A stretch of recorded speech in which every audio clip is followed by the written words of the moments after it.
We're waiting for somebody? It was going to be here closer to 7, but now it's 7:20, so it feels a little bit like... Well, then we're not waiting.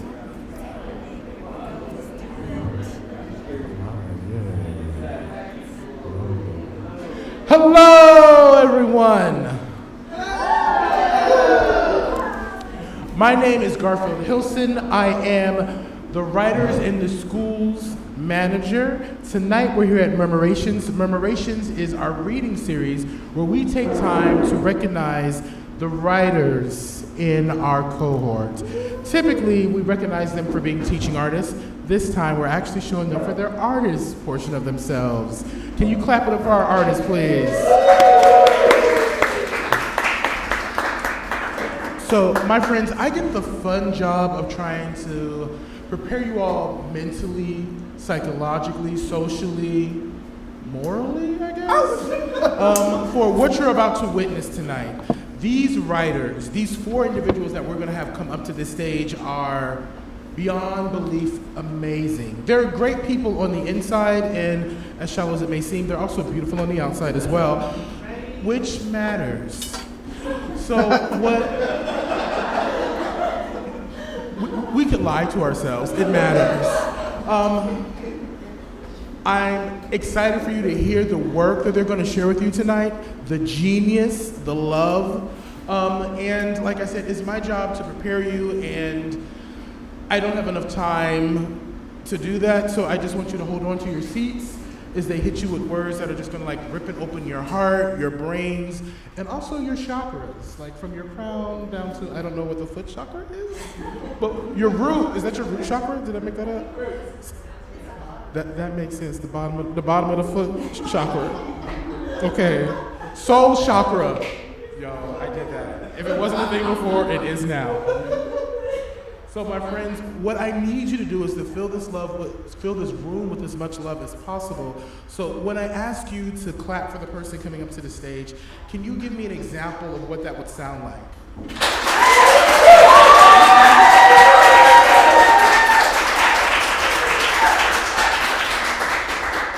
I'm gonna tell you something, that's the first time anyone has actually made me proud when they clap. But just to test you, could you do it again, please?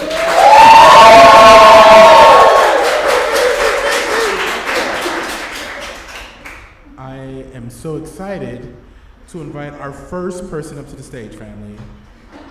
Amy Hirayama is a mixed-race Japanese and white writer and educator from Seattle. She likes collaborative writing, insists on leaning into the surreal, and actively pursues unnecessary complications. Please clap Amy all the way up to the stage. Thank you, Garfield. Pleasing you pleases me. I'm so proud of us. Thanks, you guys. I'm going to read 2 micro stories and 3 little weird poems. Home is where your mother is. The children's mother's hand had got stuck to the wall and they couldn't get it off. The children panicked at first, but they quickly realized she was close enough to the refrigerator and the stove and the cupboard with the bread, flour, baking soda, salt, sugar, cooking oil, shortening, and chocolate chips to still be able to make their breakfast, lunch, and dinner, which soothed them greatly. Their mother, Irene, was very good at cooking with one hand stuck to the wall.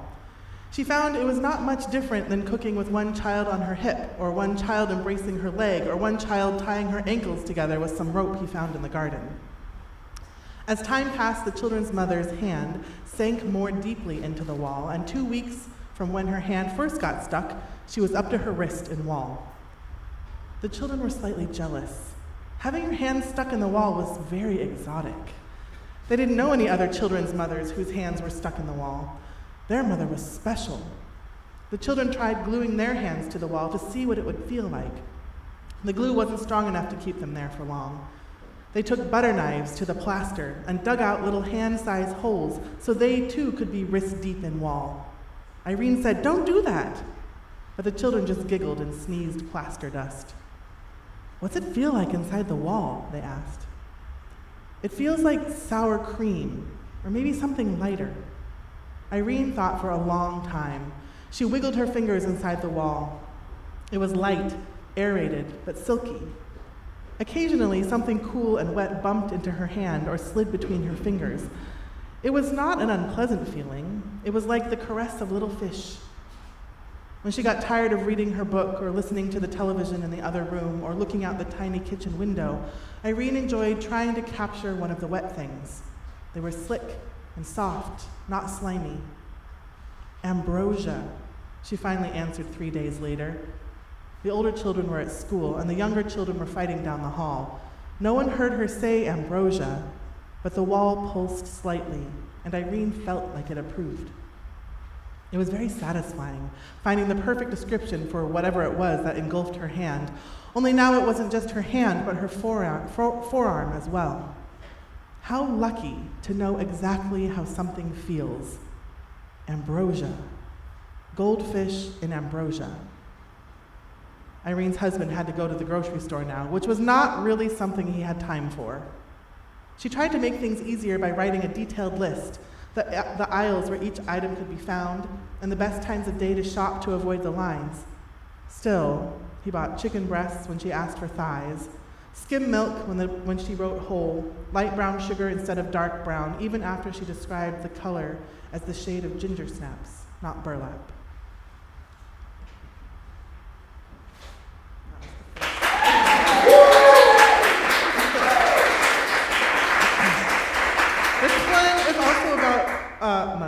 A mother, and it doesn't have a title.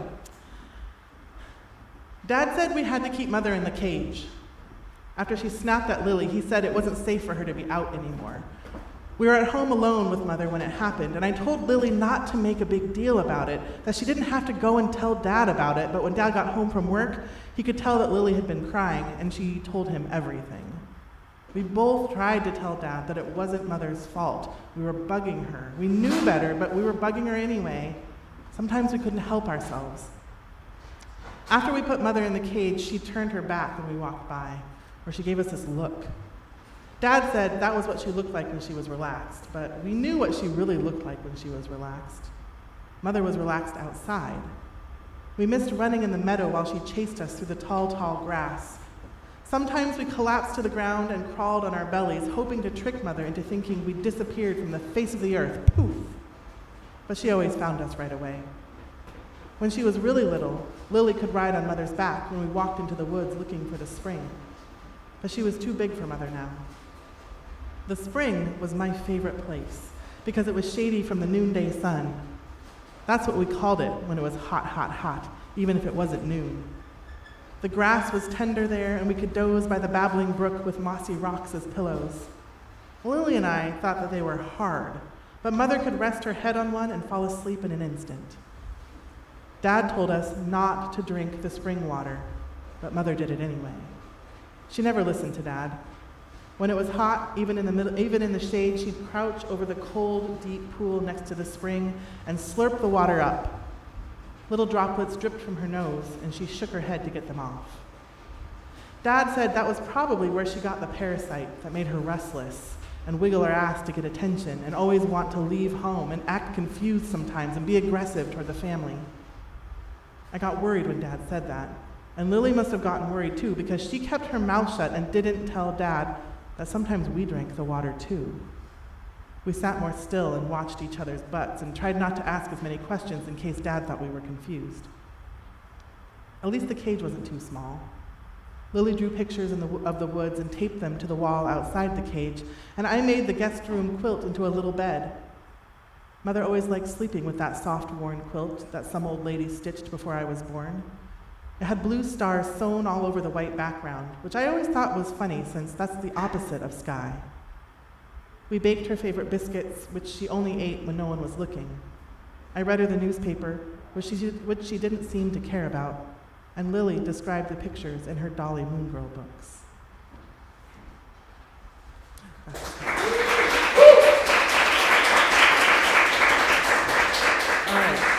All right. This poem comes from a class that I took here at CAM, and it was all about using noir as a launching point for poetry. It was super fun, and I love this poem that came out of that class. Lend me a nickel, because that's what it costs to sing you this tune or confess to a priest who's actually a man in an overpressed suit and his shoes on his table like he runs the joint. You can tell him your sins while he smokes up some lies like forgiveness will last and you might get to heaven. But maybe you're not the praying kind. Maybe you've lapsed and you'll come back around when the wine turns to scotch and the bread is just dough to line your thin pockets. My glass is empty, so now it's a dime. If you want the next chapter, the one with the good stuff, that makes you all antsy, hot under the collar, you button too tight. What are you, a priest? Some kind of accountant? Or just keeping your neck safe from jackknives and bottles and old flames on the rampage? You did them wrong, man. It's time to confess.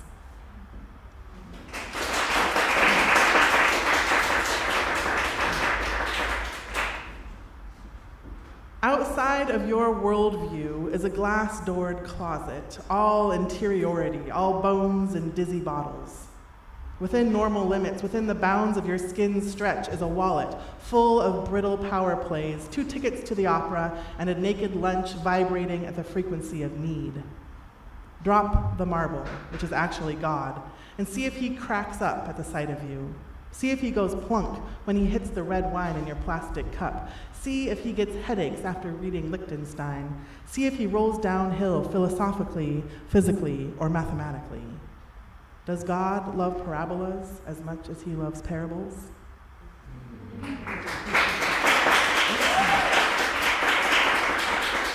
And this is my last poem, which was my first poem of the year that I wrote on January 1st.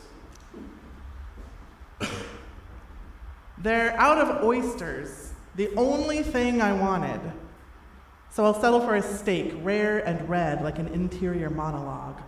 I'll settle for all business. I'll settle for innuendo. I'll settle for quantity over a particular quality of time I'm looking for. I'll settle for perpetuity over looking forever in the eyeballs and saying earnestly, this is exactly what I want. I'll settle for honey over horseradish when all I need is fumes, not sweetness. Because if there's one thing I know about sweetness, it's that yours is more aspartame than agave. It's no crystallized cane sugar, brown and toothsome, slow melting and a pleasure to the palate.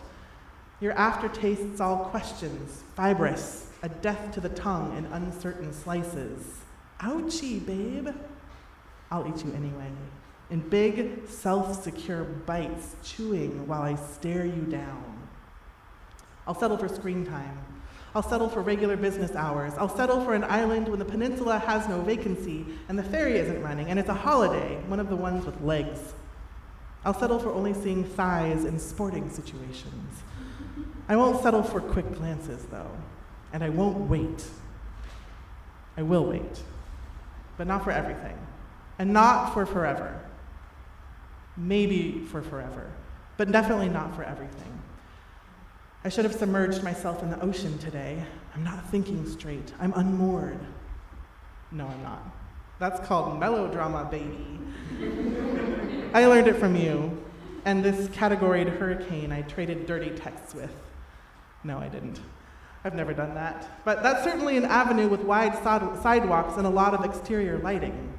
It's something worth pursuing, don't you think? Maybe there's a beach there.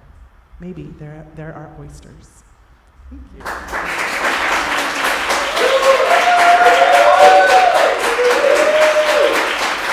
Friends. Amy, can I ask you to do me a favor? I'm wondering if you could tell people about this space in the CAM writers. Okay. Can we clap it up for Amy one more time, please?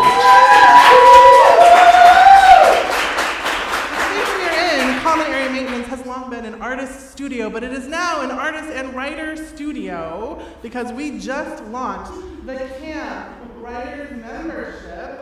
So writers can now become a member of this space. They can have access to our common objects space, which is down the street, up the street on First Avenue and Vine, where we have a beautiful lounge area. We're building out an independent publisher's bookstore. We are creating all sorts of opportunities for writers to teach, to gather, to intersect with other artists, to be together, to make art and books and writing and enjoy each other's company and babies. Make babies. No. We're gonna have a daycare. I'm just kidding. So if you're interested, we have little postcards up here, and then you can also check it out on our website. And we hope you do. Yeah.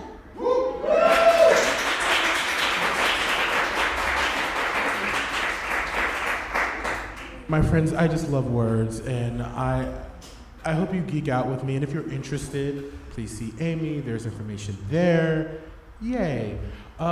Friends, I promised you that this evening would be, I didn't say fun, but fun will happen, yeah. I did say that your hearts would be ripped out, and in order to do that, I'm so excited to bring the next lovely human to this stage. Cypress Manning is a queer trans writer, artist, and educator from Taos, New Mexico. They received their MFA in poetry from Sarah Lawrence College in 2019 and were a 2022-23 Hugo House Fellow. They are in a two-person cribbage league with their mom and live in Seattle where they teach creative writing. Please clap all the way up to the stage, Cypress.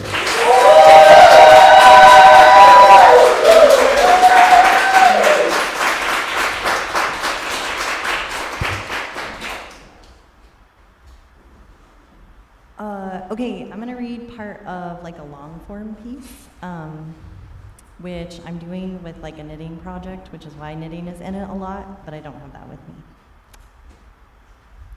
The project begins already started. Maybe I could argue that the first poem I ever wrote had a true beginning. But what is true, and where do I begin? At the birth or with the earth from past places that help construct the genetic makeup of my family. If my grandmother and mother both say the same thing about what Oklahoma feels like in their bones, was the sentiment arrived at separately, or are the words borrowed back and forth? Genetic currency. Do you know the feeling, as if your skeleton was plugged into a socket? Marrow sparks and sticks between teeth, the teeth that clamp down to crack the bone, the way the mouth moves itself to suck out the nutrient-dense liquid, the best part, the biological element that shows us that chickens, even though they have wings, are ground birds, like us, like me, flopping around, featherless, past plucked, and naked sometimes. My grandma says when you pluck a hen, it's all about delicacy and patience, how the feathers won't come if you pull too fast or too hard, the monotony and the things we do with our hands. Mind motion around these needles. Too tight a stitch makes a poor weave, similar to most things. If you show fear of losing in your actions, whatever it is already part disappeared. Love is a mirror and a projection screen, or a window that needs regular cleaning. In moments, everything can disappear. The barriers, the misconceptions, the noise distortions, and we just exist, briefly, each body crisp and sharp. Then it all returns and we go back to constant curiosity. Maybe loving is never knowing, but knowing enough to trust. There are many different ways to kill a chicken. My granny favored a quick neck whip, where you pick the bird up by its head and crack it through the air like a whip. Efficient, fast, no spilled blood at first. We lost many skills in the passing of a few generations. Disconnected, automated, many things go to waste. Granny used to say the best part of a chicken was the heart fried and saved for last. I think she favored it for its taste and nutritious value, and never considered the poetic implications. I have never killed a bird nor eaten one's heart, but I have saved the organs and boiled them with the bones and vegetables and ginger. I lose my train of thought during the sections in the rows where I have to count the stitches. The first tapestry I made like this was done in multiples of 7, because I was writing about death and the soul. I step away from the poem and the knitting to research the significance of the number 6, the number I chose for this piece. 66 stitches, stitches 7 through 12 on each side get double looped every other row, 6 wings for each seraphim. In Hebrew, the 6th letter means hooks. Hook the thread, hook the stitch, hang the tapestry, hook the thoughts and words together on the page or into the air as I read them. each thought followed by another, sometimes related. Hook my fingers around the needles. What is the story's hook? Go back to the start, whether the beginning or not. At first there was suffering, and always it was passed down through actions or telling or the genetic tangle. We consume more than nutrients in the womb, deplete more than just our mother's teeth. This temporary softness of bone, what bends but doesn't always break. This structured repetition gives more than it takes away. We have to take away each past stitch to make the next one. They disappear off the needles and create something that before was nothing, or that before was a single yarn rolled into a ball from a skein that had once been a mostly dead part of a living animal. Not feathers, but fur. When I was a child, we sheared sheep and carded their wool and washed and spun it. I did so poorly, not enough practice or repetition, and once we had long, long ropes of fiber, we dyed them in big vats over a fire. We know to some extent that to be good at something, we must do it often. Love is a repetition, a resetting of mistakes, is a process best accomplished not by falling, but moving with great intention, to pause for long periods of time, together and apart. Obviously a metaphor for knitting. Two needles clack and touch. My rough winter skin keeps catching on the yarn as it disappears and reappears through my fingers, like your body in the morning sun or the late night lit lamps. My granny's granny and pap used to soak rags in kerosene to tie around their ankles every morning before going out into the fields. Poison to keep away the poisonous critters that were prone to biting and stinging and twisting their heads into flesh to feed upon the body's blood. Is every family story told already stored somewhere inside us? Like how Grandpa used to say he knew his dad wasn't his real dad. What is a real dad? Is he required by some greater power to provide us with care? And what does it mean if he doesn't? How is that lacking internalized in the child's body? And what form does it take later in life? Something sick and lecherous, leaping out at unsuspecting lovers during moments of tension.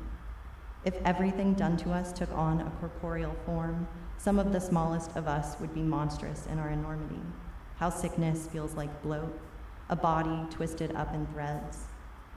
Growing is just a process of untangling, of stripping away the skin to let what blooms inside me meet the sun. For the first time, I feel capable of more. I liked it when I could count the number of teeth in your mouth from the purple ring of bruises left on my chest. Handiwork is relief to the mind, makes room for big thinking. My hands clack and motion, memory stored in each muscle, mindless, menial, magnificent. Creation as a process of externalizing, removing things inside me that take up precious space, the grief living rent-free. I want everything I make to serve a purpose, not in the capitalist sense, but the human one. When I came of age and left the home of chaos, the condition came with me. We don't just grow children inside homes, but homes also grow inside children, and healing is learning how to excavate and reform, how to have power over the things I was forced to take when I was powerless. Which things am I reprocessing, and which things have I successfully set down and moved away from? Words are fine, but actually working it all out of the body feels better. The way the actions we perform to build love have done exponentially more work than my individual process of making poems. The way I've tried to narrate the contentious relationship I have maintained with writing. It kept me alive, and it's also a cyclical reliving of the things that were trying to kill me. This is the first poem I've written in almost a year, and it's the only piece that I began with the yarn first. I mean, with the goal of creating something physical to approach the poem with, instead of attempting to manifest the poem into a pattern which could be touched or worn, or placed upon a wall collecting dust and the dead skin of those I love. Past projects have been an interweaving of ghosts, knitting my loved ones' memories into the stitches and hoping they'll hold. I want something else to hold me, and not just a person or people I love, too big a job for others' hands. To focus on selfhood, to be gentle, to cultivate a humanness through art that breathes and bends in the wind, like the flattened cedar needles fanning out around me from where I write. To build the weave, wider and wider, a hole from a mistake that is impossible to blend. This is where things move out and in. Does the weaving heal? When we mention the pain of others and ourselves, what are we allowing to grow? What is it like to look through another's translucent skin to see what lives beneath it? How the blood flows, what it feeds? Each day, a new row, a new gift of agency for a used pair of hands, blemished but not lacking, seeking to be fully in control of themselves, nothing predetermined, no trauma responses ingrained, stitches shifting from yellow to blue and back again, the way the light changes as the sun moves across the sky. Separated skills for loving and protection, wishing they were the same, wishing I'd known how to do this as a child, highly imaginative or mostly dissociated, less and less with you, the days stretching out as thread, repetitive tasks soothe the mind, watching the animals wear grooves in their paths. Every divot drips and crusts over, memories stuck in the corners of my eyes, peeling open each morning. Starting again, almost finished game, set still for weeks, waiting for what? The winter's birds to return, flocking murmurs, hollow anchors, feathers to skin, residual smell of the dead seal. Scent causes memory, but how can memory recreate scent? With speech? I hold out my arms, wishing to be held or to catch hold of something. The clacking of woods as they touch. The moment of suspension between when the machine begins speaking and when it spits out a print. Fluorescents blend and split. All lines are off-center. Nothing holds. Even the bones seep out of the body's cavity, color of sand and liquid pools in the exposed wounds. The sun accelerates the decomposition of animal, of painting, of the poem and how it began with my grandmother's hands preparing dinner, lacking patience, holding her addiction up to lips, wrinkled even then in youth. What do tolls take of us? The seal's corpse melting back into the sand. Stubborn enough to speak, to fill the mouth with smoke immediately after all her teeth were pulled. She talks and I struggle to listen. The way the world has been explained to me, the secrets I was made to keep, how they poked out of me. I can tell the healing is holding, a little at least, because it's been years since I've dreamt of my own teeth splintered in my mouth, bloodied slivers, slept wrong, jaw clenched and tight.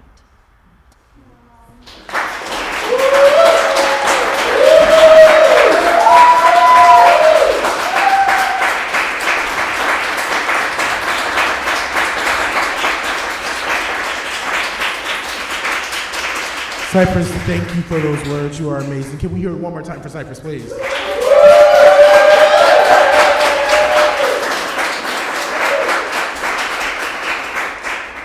My friends, I hold your soul chakras, right? We talked about this.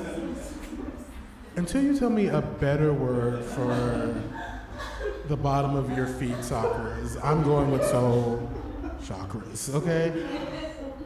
I hope that, like, it's good, I'm telling you. We started a movement tonight, folks. I'm telling you, in 2028, you're gonna be like, why is this trending? Because we started it here. Murmurations, bringing things to the people. You are welcome. Friends, I'm excited to bring the next artist to this stage.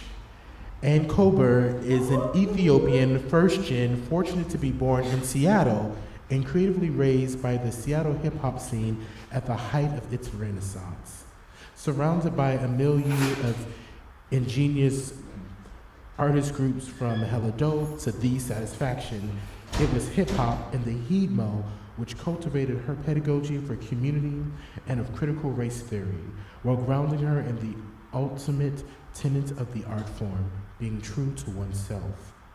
A legacy student of Bennett College for Women in Greensboro, North Carolina, she studied nonfiction writing while pursuing a self-designed major in womanist spiritual quest, melding her love for Plato's Republic with the writing of Audre Lorde.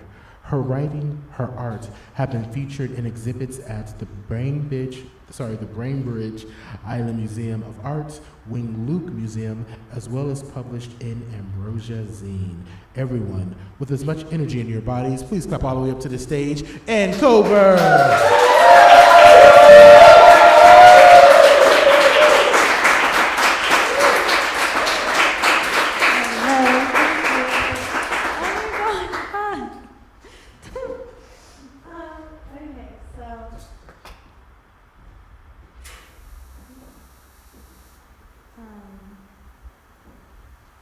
Okay, so I did this last time where I read the Beatitudes, the Sermon on the Mount, and I want to open as well with a passage, a biblical passage that I really like.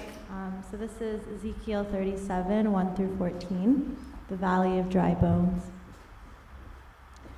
The hand of the Lord was on me, and he brought me out by the Spirit of the Lord and set me in the middle of a valley.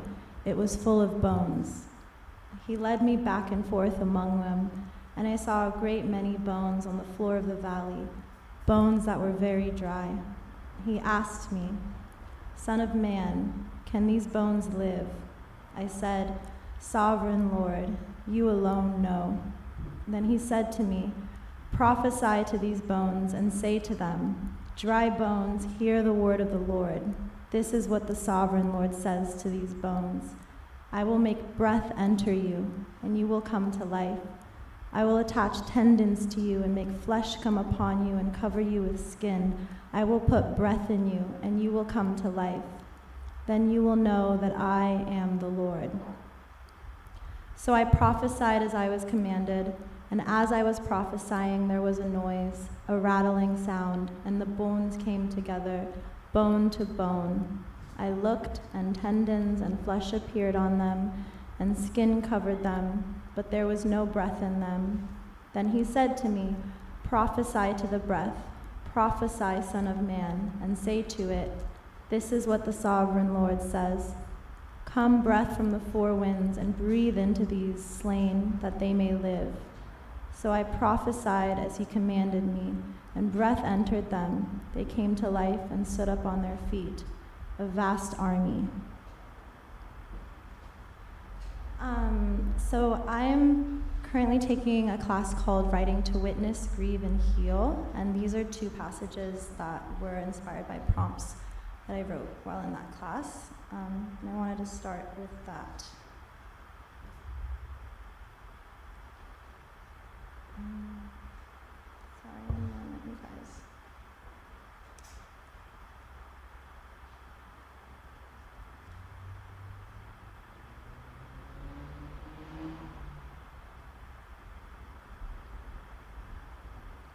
Okay, so the prompt was, write about what's most difficult to write about.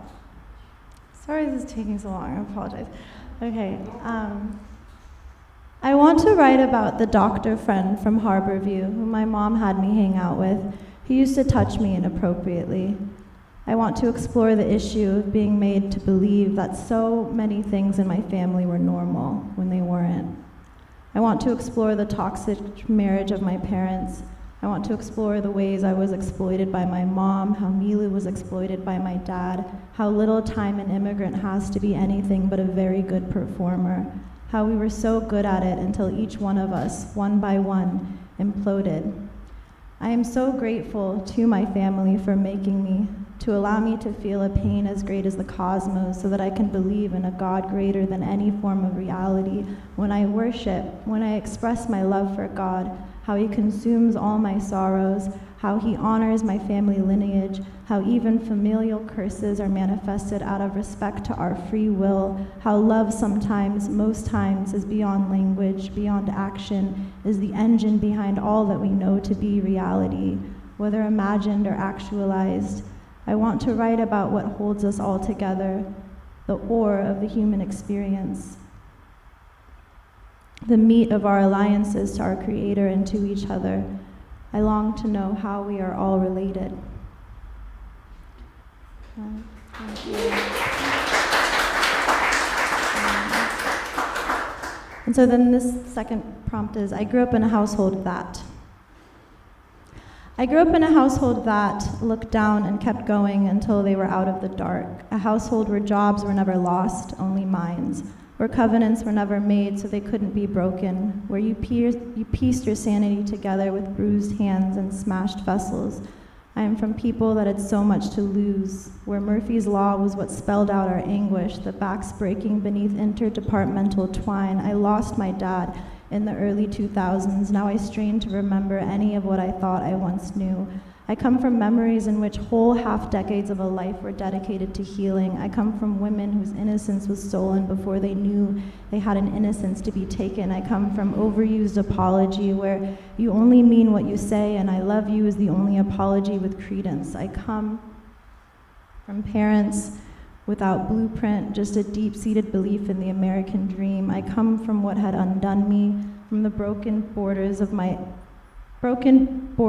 edges that long to retreat. I come from wishing for the past to be restructured, for giving up all hope for a better past. That's a quote from Buddy Wakefield. I come from sobs culminating deep within your belly, from sordid tales of yesteryear. I come from earning imposter syndrome. I come from being boxed as black by well-meaning liberals. I come from fearing whites and fearing blacks, distrusting Asians, Indians, and eventually my own kind. I come from knowing that America has always been an invention and therefore has no definition. I come from the first generation of a lineage that has been scammed. I come from performing so well, for knowing my place, knowing so much because my body knew to know is to survive. I come from being told you look so much older than you are. I come from eventually giving up trying, allowing grief to engulf you like a castaway. I come from trying again anyway because you can, because what else is there to do? Okay, so I have... Thank you.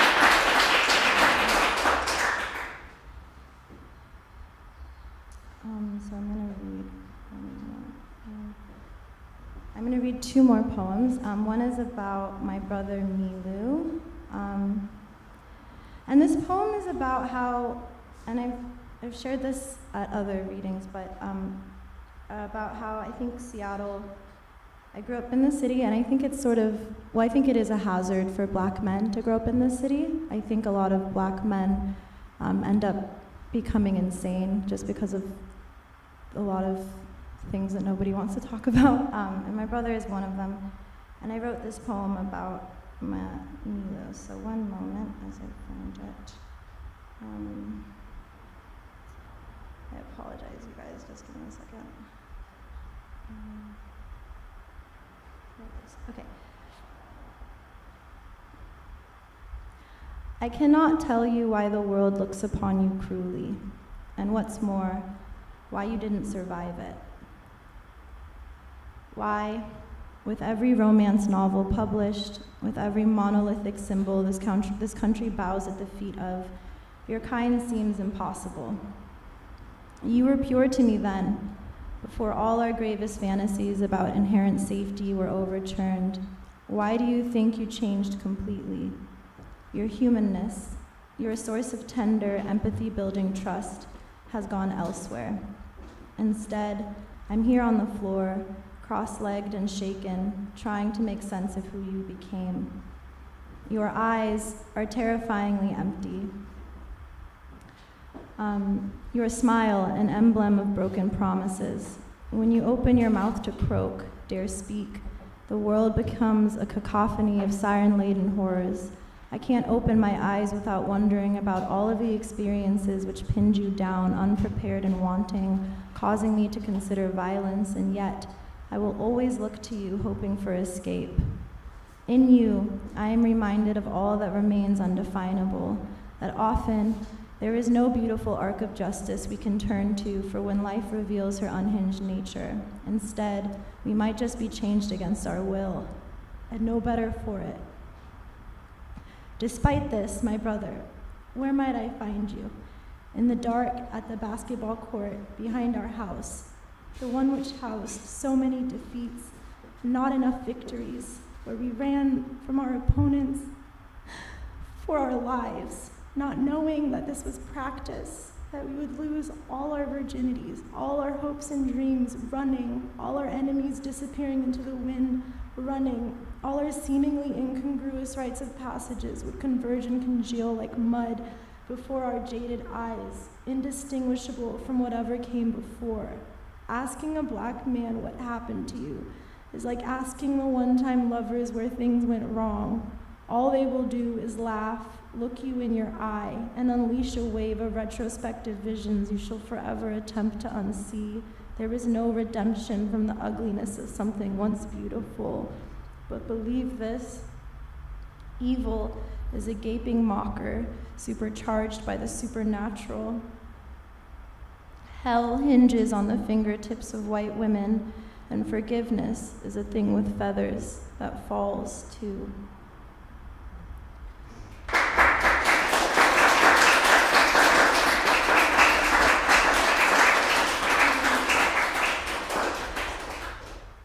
Okay, so I think it was like last summer it was like 40 days of praying for Seattle because of gun violence, or it might have been 90 days, I don't know, but they had like a poetry reading for that, and I composed this for that, and this is about Quincy Coleman, who was murdered on Halloween night in 2009. He was in my grade. He went to Garfield High School. He was really well-known, well-liked, and I wrote about how, because he was murdered right in front of the high school, like on the steps, and there was actually like another shooting at Garfield last year, and it was in the same location, and so I wrote about that.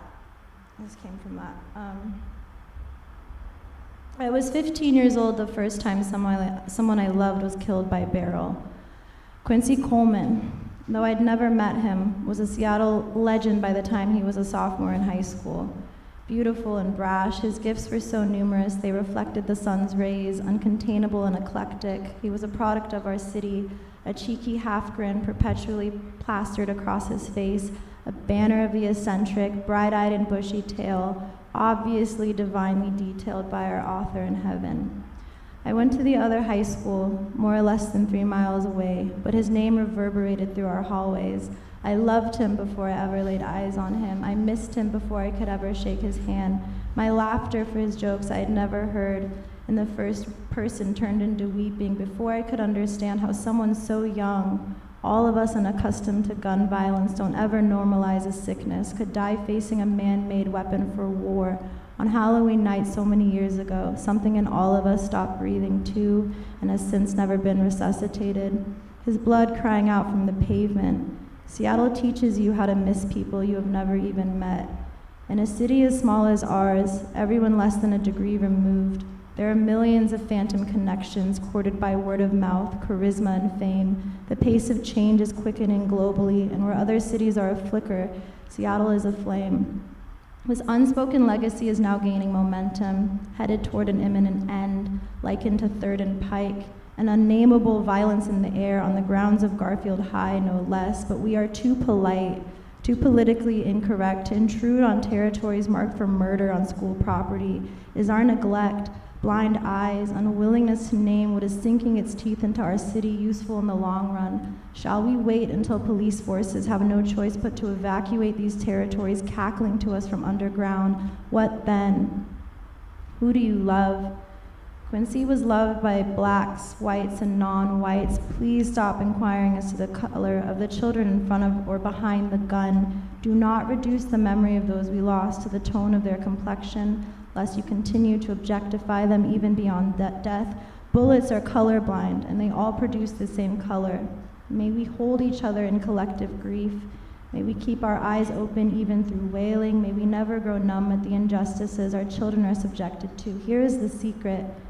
None of us ever stop being children. Some are more successful in deceiving themselves out of it. My mama told me just yesterday, baby, one of my plants was wilting, so I thought, let me change the soil. And the next day, its vines were extended. The leaves became a healthy green. It came back to life. My mom was teaching me about the environment. Gun violence is not our destiny. This environment doesn't yield life, but compounded trauma, fragmented people, walking corpses and those silenced unto death and more death. May we be the soil we need for each other. May we be the voices of those crying out to us from the wilderness and the hinterlands and the ether. May we embody life-giving streets, bearing light and gifts of prophecy. May we seek out those from whence we came, jubilee ringing through the cosmos, Quincy. We made this world safe. We heard your cries, dear, majestic, goofy Quincy. We did right by you, darling one. We salvaged your rib bone from a soiled mind that harped on taking your sacred life, but it didn't work. We hear you. We love you. We are crying out to you too. Do you hear it? Thank you.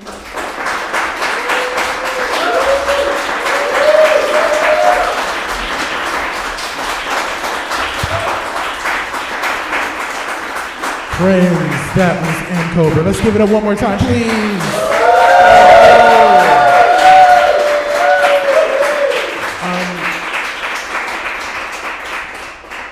My friend, for what it's worth, when you are on any microphone, your ancestors, everyone is like cheering for you, is patient for you, and will wait for you. So there are no apologies, no sorries. Take the time that was stolen from you back. Like that, you know, it's just, they will wait. For what it's worth. If it sings to you, take it. If it doesn't, throw it away as trash, who cares? Friends, we are at our final reader for tonight. And I just want to let you know that I lived up to my promise. I want you to check your heart cavities, as we said, your soul chakras and your crowns. Because this last poet, as with all the other ones, are going to charge you beyond belief. So I want to thank you for what you're going to do tomorrow, Power the Suns, who will be sunny in Seattle again. So thank you all for that. Right now, I want to welcome up to this stage Karen Finneyfrock.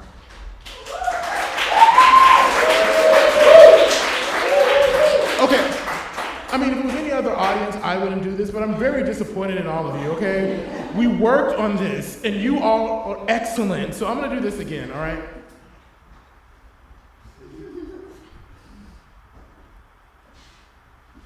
Let's invite up the next poet to this stage, Karen Finneyfrock.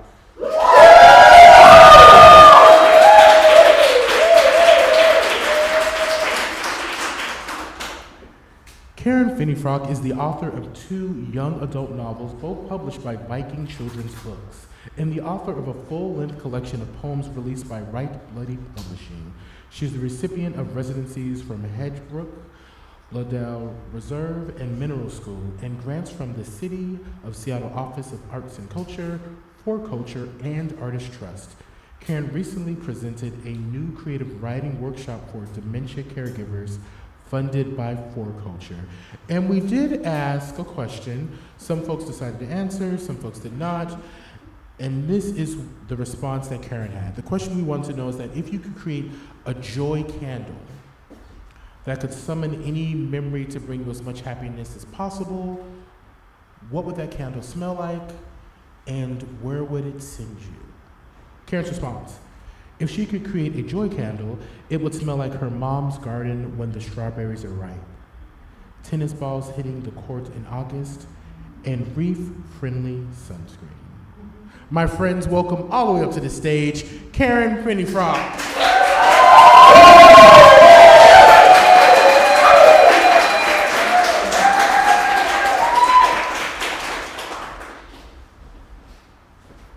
Thank you so much, Garfield, for that lovely introduction. And thanks to all the other readers for this really beautiful, special night. This is called The Dinner Plate Dahlia.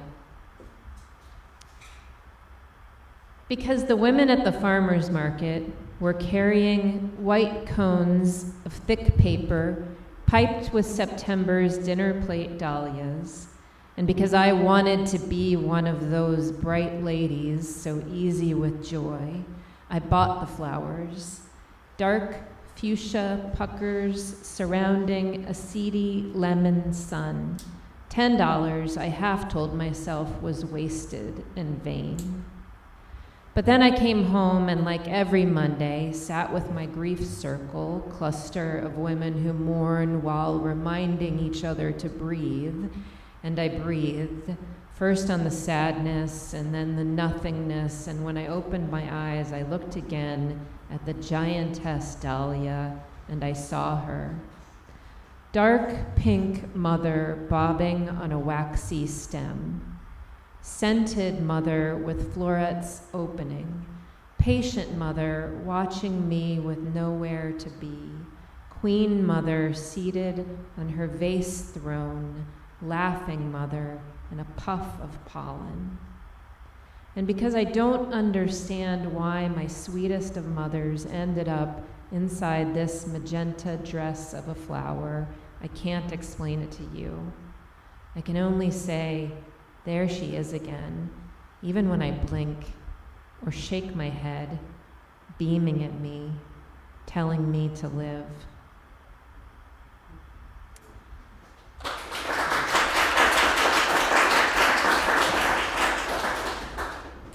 I want to read this next poem, and I want to also, at the end, tell you something I had to Google in order to write this poem. It's called Seattle Winter.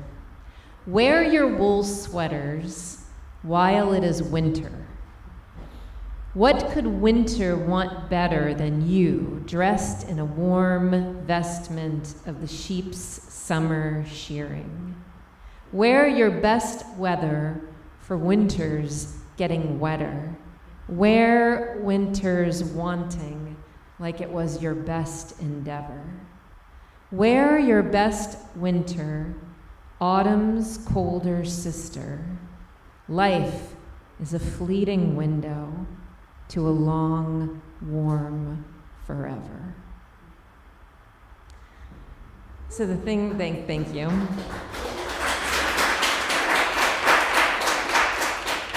The thing that I had to Google in order to write that poem is, what season is sheep shearing? And then I got obsessed with that phrase, Googling that phrase, what season is sheep shearing? And I almost wanted to include it in the poem in some way. In December, I spent 2 weeks for Writers in the Schools teaching on Lopez Island. It's my first time spending any significant time on Lopez. And so this poem is titled Lopez Island. In summer, you need a reservation for the ferry. Cars centipede up the road in line for the next sailing across the Rosario Strait, past Lopez Sound.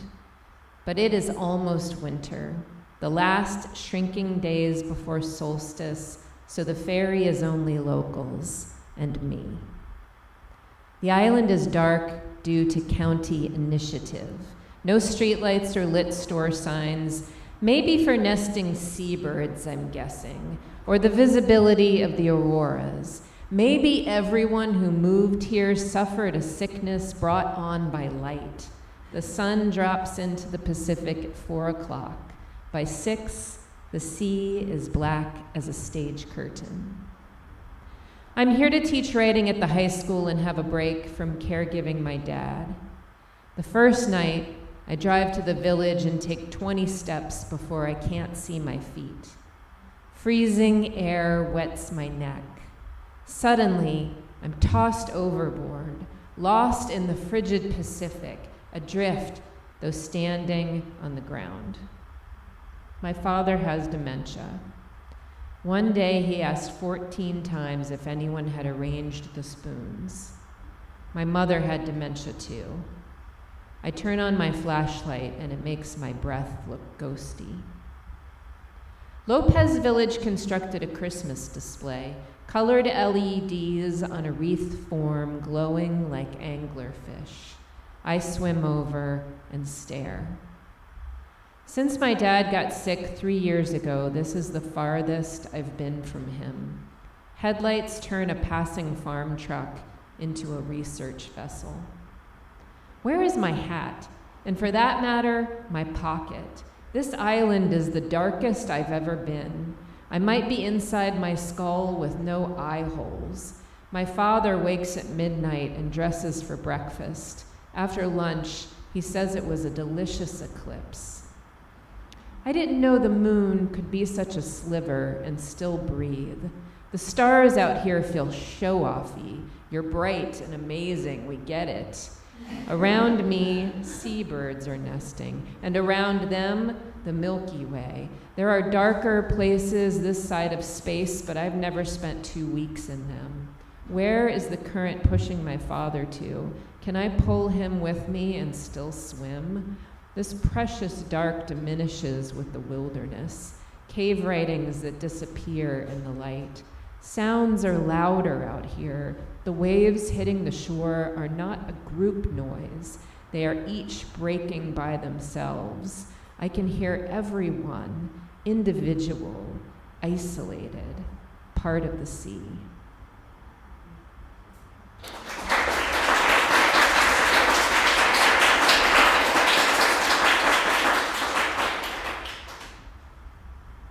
Calling the robin Mom. At first, I called it my roommate because it was always hanging around waiting for food to surface. See you later, roomie, I'd say on my way to visit Dad. One day, though, I called the robin Mom. It's something she would do, after all, come back as a bird. The problem is, I resist magical thinking, afraid I'll miss everyday mysteries if I'm busy cutting eye holes in the sheets.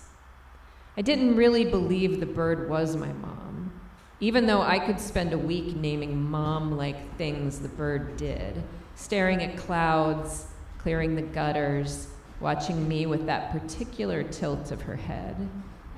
It soothed me, thinking Mom would fly back from wherever she had been, spend her eternity watching me mow the lawn, sip water from the downspout just to sing me to sleep again. Then I found the robin dead, run over by a car just outside the front door. Shaking, I scolded myself. It wasn't Mom, no matter what you said. Then I took a walk to calm down. There was another robin, sitting on the stop sign. I guess you're Mom now, I said. I guess all the robins are Mom. All the robins and all the finches, too. All the cardinals, grackles, and wrens. The titmice are Mom, and the night heron that roosts by the lake. And the lake is Mom. The lake and the trees around it, the spruce, the white pine and willows. Mom, draping her arms over the creek. Mom, dropping an acorn, which is also Mom. The park is Mom, and Mom the day. Mom in every damn flower, filling the air with scent, filling the trees with song.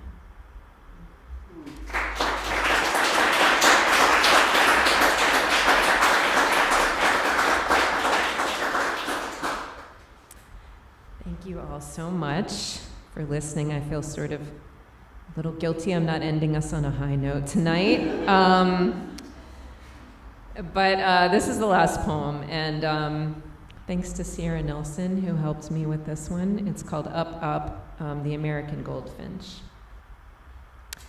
Dad and I were at the bottom of a well. Mom had died, and we were down in the slimy rocks on the floor of sand. Only rain fell. We were looking up at the shimmering blue lip, glassy, distorted sky, badly needing air, when a fat gold coin dropped in, flipped end over end. That's how it felt when the goldfish came to the feeder. Previous finches were purple or brown, picking among sunflower seeds in their solemn winter coats. Sparrows worked like miners for the millet, their throats clad in black cravats. Dad and I, in recliners, watched through the window, barely remarking, until the goldfinch came. A tart lemon, little girl with a yellow umbrella. I will admit I gasped. Did the bird's tail drip yellow like a wet paintbrush? did a bell ring. As I recall, a field of goldenrod bloomed just as the noon sun appeared from the clouds to shine directly in, all the way down. Bubbles rose up. It was spring. Thank you so much.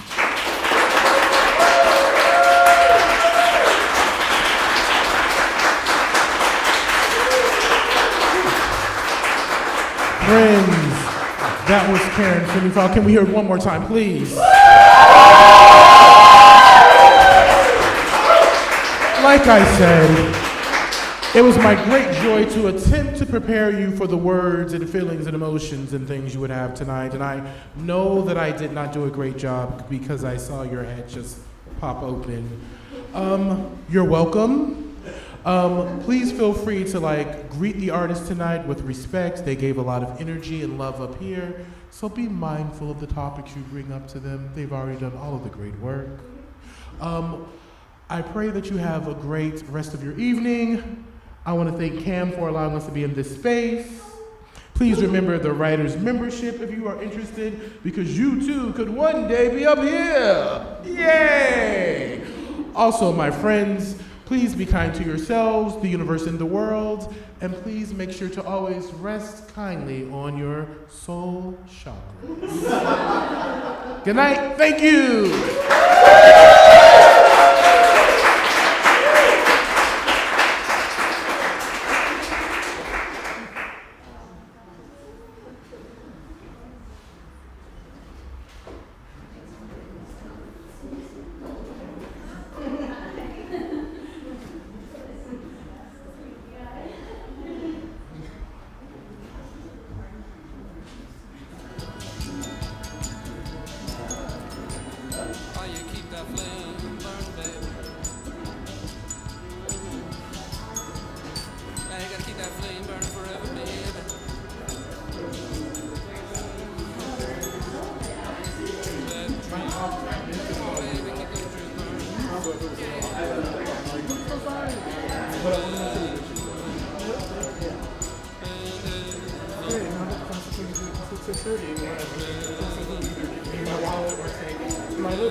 I wouldn't know how this is solved. If there is if it does get resolved, if it stays there, which is also fascinating.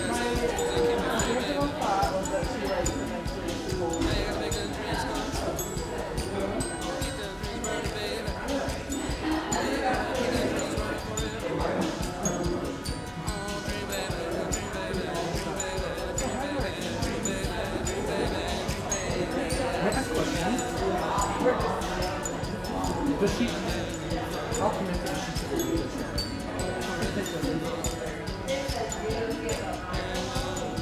I would be interested in I would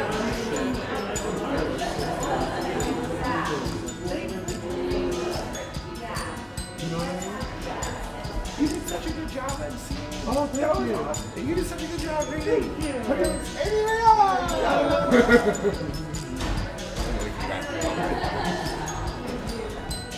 Because she comes to the house, yeah? Does she feel at the house? Because she sits in the house, she wears the kids and play.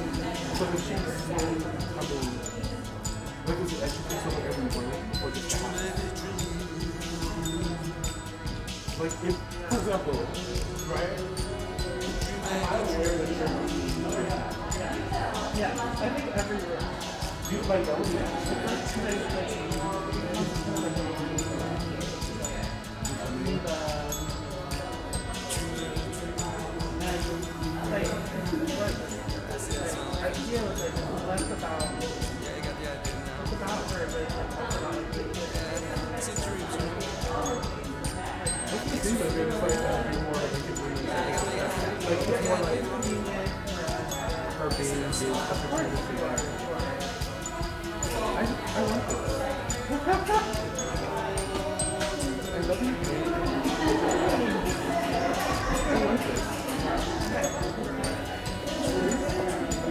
If you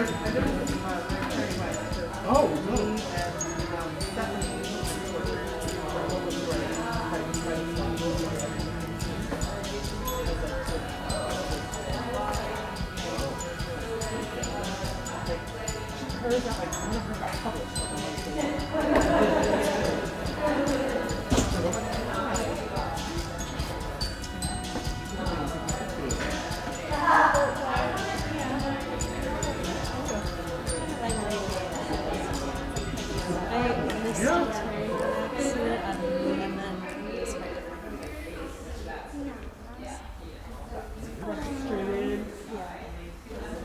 are you? Man's disaster prep. Now that I know this one's really decent, and I'm like, oh, thank you. I have English breakfast and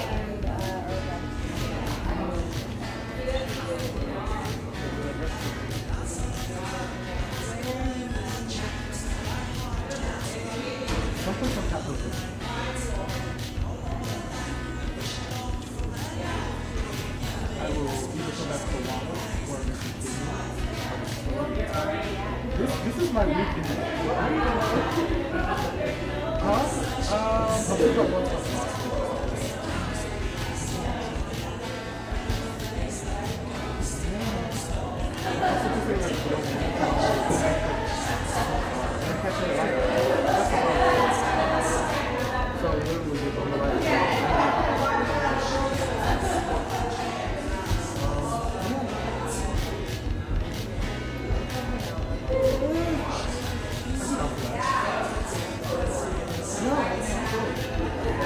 like 10:30 is like not my day. I wake up to walk the dog. I'm like driving and I have I'm like, you all did amazing. I was happy. No, made it worth it. No, like it was like a bad reading. I'm like, oh my god, why did you all keep me here? I hate all of you. I hate all of you. Should I turn this off?